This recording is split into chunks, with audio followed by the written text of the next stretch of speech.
tuloy ng marami, realistic ba yan?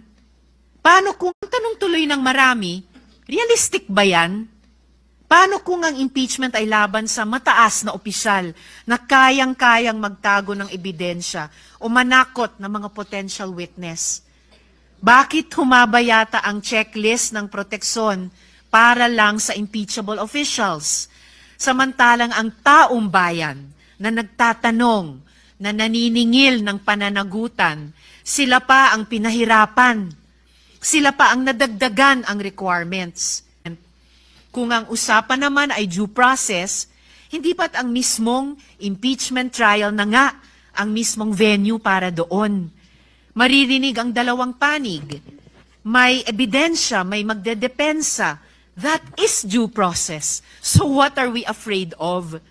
Sinabi po ba ng Supreme Court na wag na kayong mag-impeach? Hindi po. Binigyan po tayo ng guidelines. Alam po ba ninyo kung bakit binigyan na ng guidelines ng Supreme Court kung paano mag-impeach? Kasi po, Mr. President, if you recall, the Supreme Court issued a notice on July 8, 2025, requiring at least 11 information from the House of Representatives and the Senate. The Senate made a manifestation na wala po kaming maibibigay sapagkat lahat po niyan ay makukuha ninyo sa House of Representatives.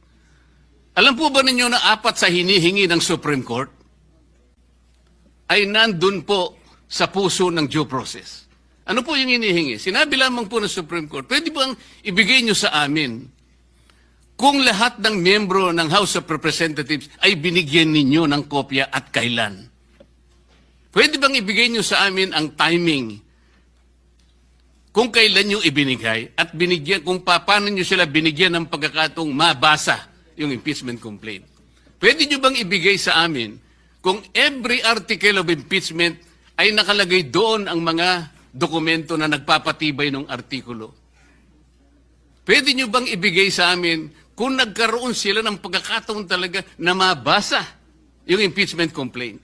Alam po ba ninyo kung anong sagot ng Solicitor General in behalf of the House of Representatives? Ito po yung sagot nila. It is the position of the House that these matters pertain to its internal proceedings, which have always been regarded as beyond the jurisdiction and scrutiny of this honorable court. Sa Tagalog po, wala po kayong pakialam dito sa amin. Yung inihingi po ninyo, kami lang po yun. Para tinatanong lang naman po Binigyan nyo ba ng pagkakataon sila na mabasa? Bakit? Mahirap po ba sagutin yun? Tanong tuloy ng marami,